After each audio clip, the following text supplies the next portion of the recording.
Okay, तो एक व्यक्ति के पास 17 ऊँट था और मरने के वक्त उसके पिता ने कहा कि पहले बेटे का इसका 1/2 भाग मिलता है, दूसरे बेटे को उसका 1/3 भाग और तीसरे बेटे को उसका 1/9 भाग। तो सबसे पहले ऊँटों की संख्या कितनी है? ऊँटों की संख्या 17 है। ऊँटों की संख्या 17 है और जिसमें उसको उसके पहले बेटे को 1/2 भाग मिलता है। तो अब स्टूडेंट्स सवाल होता है कि अगर मैं 17 ऊँट है, उस पिता के पास 17 ऊँट है, अब पहले बेटे को उसका 1/2 भाग मिलता है, अगर मैं इसका 1/2 भाग निकालूं तो उसका पहले बेटे को कितना मिलेगा? तो पहले बेटे को मिलने वाला, पहले बेटे को 1/2 भाग तो 8.5। तो क्या मतलब 8.5 मतलब 8 और आधा ऊँट काटा जाएगा? बड़ी समस्या उत्पन्न होगी भाई। दूसरे बेटे को 1/3 भाग, अब ये इसका 1/3 भाग निकालेंगे, 17 का 1/3 भाग, ये भी बहुत कॉम्प्लेक्स होते जा रहा है। 1/9 भाग, ये भी कॉम्प्लेक्स हो गया। अब क्या होगा? या तो वो बेटे आपस में लड़ाई झगड़ा करेंगे, ऊंट का काटा काटी करेंगे। तो इसके समस्या को सोल्यूशन के लिए एक समस्या को आप अच्छा से निदान कर सकते हो। एक बुद्धिमान व्यक्ति आता है और इस ऊँटों के संख्या में एक ऊँट अपना जोड़ देता है। ये हो गया 18 ऊँट। आप बोलोगे सर 18 ऊँट हो गया तो इससे क्या हुआ? अभी देखो, पहले बेटे को हाफ ऊँट मिलना था, तो ये देखो ये 18 का हाफ करेंगे तो 9 ऊँट होता है। अब दूसरे बेटे को कितना मिलेगा? तो दूसरे बेटे को मिलने वाला ऊँटों की संख्या कितनी होगी? 1/3 इंटू 18 कितना हो गया? 6। तो ये 6 नंबर ऑफ ऊँट जो होगा वो दूसरे बेटे को 6 मिलता है। तीसरे बेटे को कितना मिलता है? चलो भाई तीसरे बेटे को देखते हैं। तीसरे बेटे को मिलने वाले ऊँटों की संख्या जो होगी 1/3 इंटू 18 यानी कितनी हो जाएगी? सॉरी 1/9 मिला था ना थर्ड को, तो 1/9 दिए थे, तो 1/9 इंटू 18 तो 2। तो तीसरे बेटे को वो 1/9 भाग मिला, तो ये 1/9 भाग को जब हम 18 से मल्टीप्लाई करते तो 2। अब आप इसको जोड़ के देखो, 9 6 2 कितना हो गया? 17 ऊँट। आप बोलोगे सर यहाँ तो मैंने 18 लिया था, ये क्या मैजिक हो गया?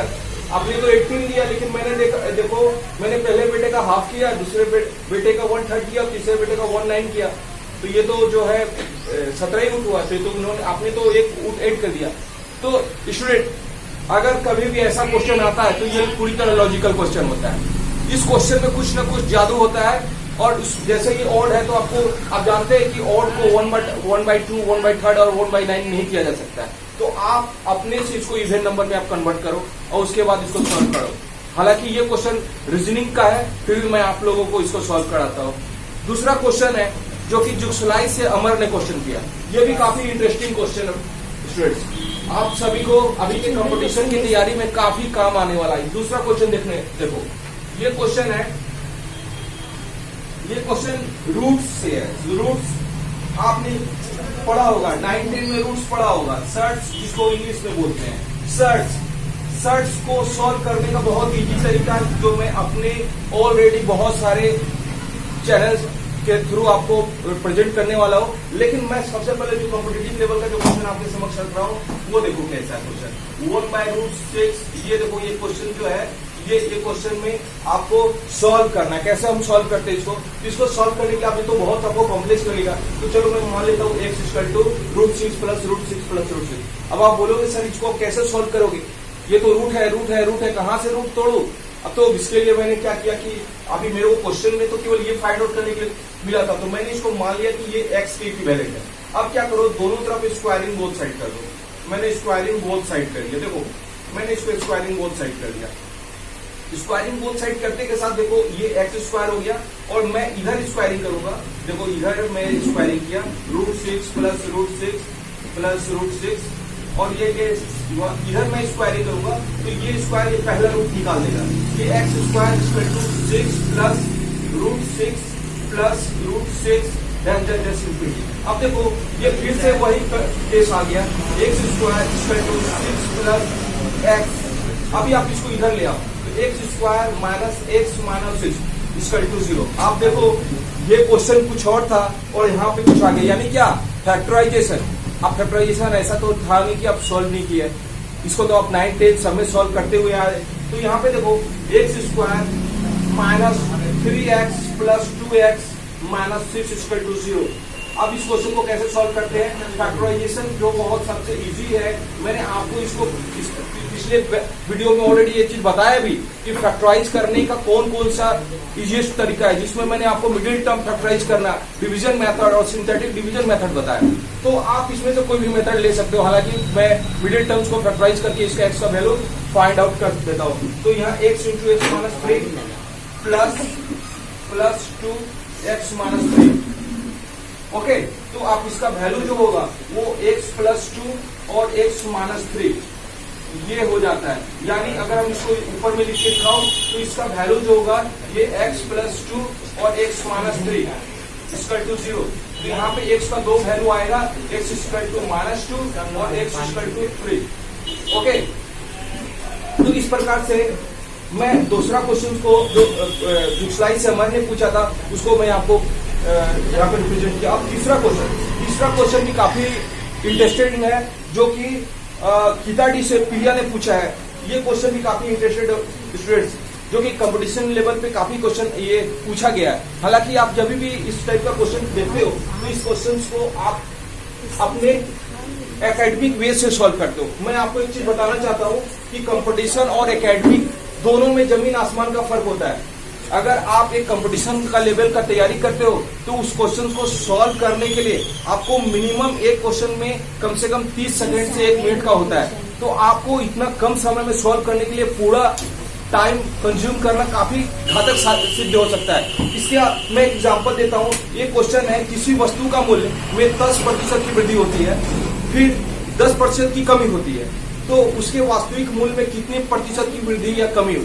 ठीक है, मैं इस क्वेश्चन को अगर आप बोलोगे तो मैं लिख के भी दिखा सकता हूँ, लेकिन ये क्वेश्चन आप सुन के इसको ट्राई करने का प्रयास करना, क्योंकि मेरे पास अभी थोड़ा टाइम का प्रॉब्लम है। तो मैं इसको बोल के ही बता रहा हूँ कि किसी वस्तु के मूल्य में पहले 10% की वृद्धि होती है और फिर 10% की कमी होती है। अभी मैं इसको एकेडमिक के थ्रू बताता हूँ। मान लिया कि उसका मूल्य जो था लेट, उसका मूल्य जो है 100 है, तो 100 पे पहले उसका 10% की वृद्धि होती है, तो 100 प्लस 10%। अभी देखो पहले वृद्धि होती है, इसलिए मैंने क्या किया, प्लस का काम किया, तो ये हो गया 110।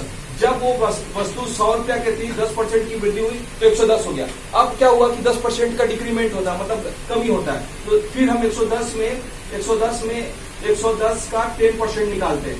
अभी देखो क्या हो रहा है यहाँ पे, ये 0 घटा, तो 110 में से 11 घटा तो 99, तो पहला इससे निकालो तो 100 में से अभी क्या हुआ, 100 था, घट के हो गया 99, यानी कितना हो गया, तो 1% हो गया। तो क्या हुआ, 1% मतलब पहले मूल्य 100 रुपया था और अब हो गया 99, तो 1% की डिक्रीमेंट हुआ, मतलब वो अपना वास्तविक मूल्य से 1% घटा। लेकिन इस टाइप का क्वेश्चन में ऐसे सॉल्व नहीं करना है। आप इस टाइप का क्वेश्चन का मैं और शॉर्टेस्ट मेथड बता रहा हूँ जो आप आराम से सॉल्व कर सकते हो। देखो मैं एक शॉर्टेस्ट मेथड आपको बता दो, x plus y plus xy by 100। ये जो फॉर्मूला है ये रामबाण है। अगर मैं आपको पहले ही बता रहा हूँ कि कोई भी कंपटीशन का तैयारी करना इतना आसान नहीं होता, उसको सॉल्व करने के लिए आपको मिनिमम टाइम पे ज्यादा से ज्यादा सॉल्व। देखो मैं इसको सॉल्व करके दिखाता हूँ।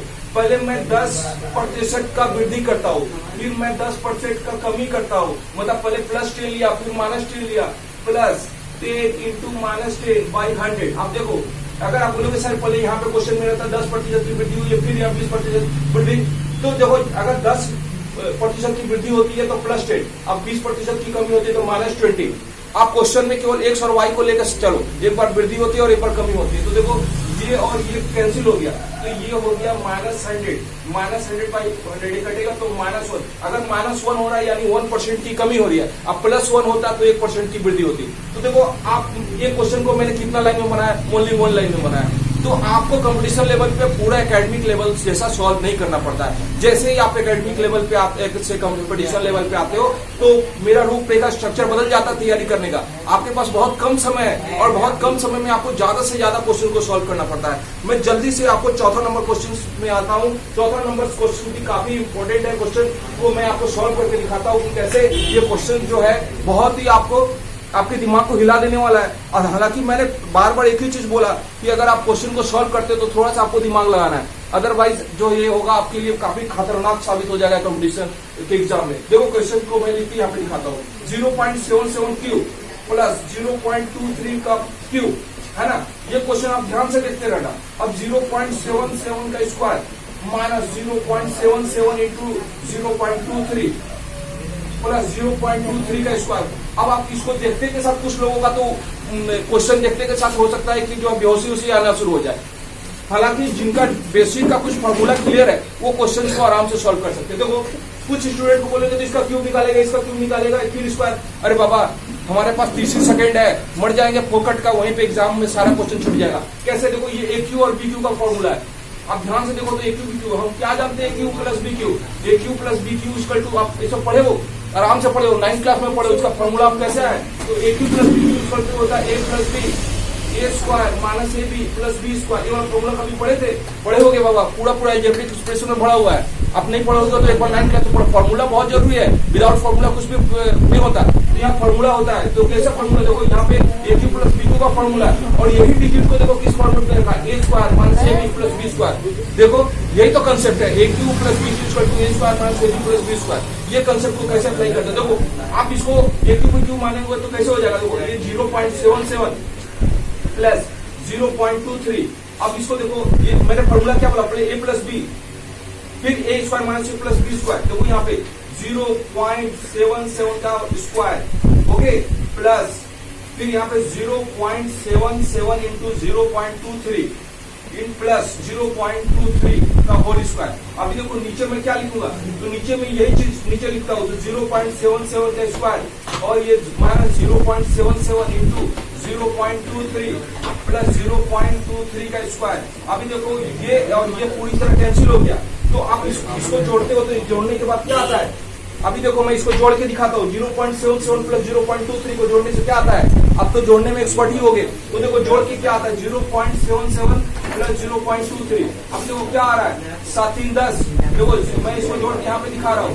आप लोग तो 7 3 10 1.00 1.00 जिसका आंसर 1.00 है। अब देखो कितने इजी तरीके से। अब इसको एक बार कैलकुलेट करना, इसको कैलकुलेट करना काफी आपके लिए हार्ड हो सकता था, लेकिन मैं इसको इजी से इजी वे से बता रहा हूँ ताकि आप इस तरीके से सोल्व कर सकते हो। एक क्वेश्चन और भी है जो कि आप देख सकते हो, ठीक है। मैं नेक्स्ट क्वेश्चन में आ रहा हूँ। ये क्वेश्चन भी बहुत ही, ये क्वेश्चन जो है ये आशा कुमारी द्वारा क्वेश्चन पूछा हुआ है। देखो 3 का पावर 34 है और ये 2 का पावर 51 है और ये 7 का पावर 17 है। इस क्वेश्चन को बोला डिसेंडिंग ऑर्डर में। देखो देखने से तो दिमाग का बत्ती खुल जाएगा, इसका पावर इतना पावर आता तो असेंडिंग डिसेंडिंग यानी बढ़ते कटते क्रम में ऐसा लिखा ही नहीं।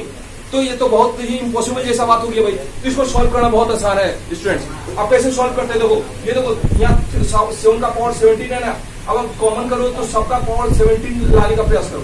अभी देखो क्या होता है, हम इसको कैसे लिख सकते हैं? 3 इंटू, इसको हम लिख सकते हैं 2 इंटू पावर में 17। देखो 17 को 2 से मल्टीप्लाई करोगे तो कितना होगा? 34 हो जाएगा।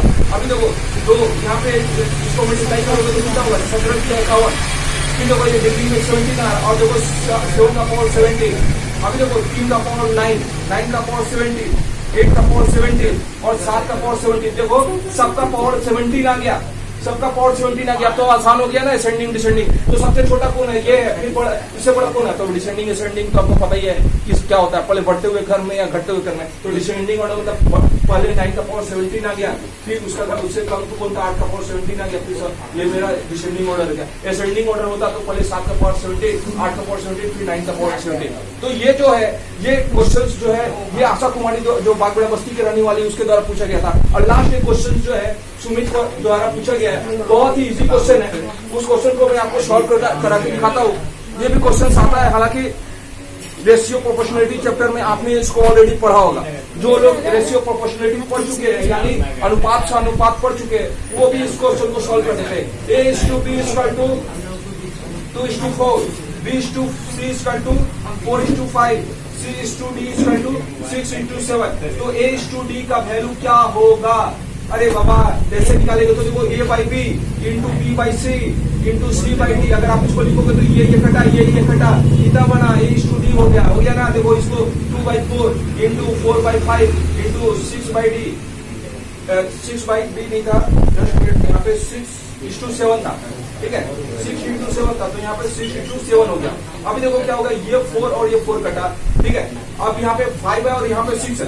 अगर यहाँ पे 5 रहता, अगर मैं यहाँ बता देता, अगर यहाँ 5 रहता तो ये हम इसको इसके साथ कैंसिल करते और मेरा आंसर आ जाता 2:7 हो गया। अगर ऐसा नहीं है, अगर यहाँ पे 5:7 नहीं है, तो फिर इसको हम कौन सा कंसेप्ट से सॉल्व करेंगे? तो देखो मैं क्वेश्चन करता हूँ। A:B, B:C, C:D, इसको इसके साथ, इसको इसके साथ, इसको इसके साथ, इसको इसके साथ, इसको इसके साथ, ठीक है।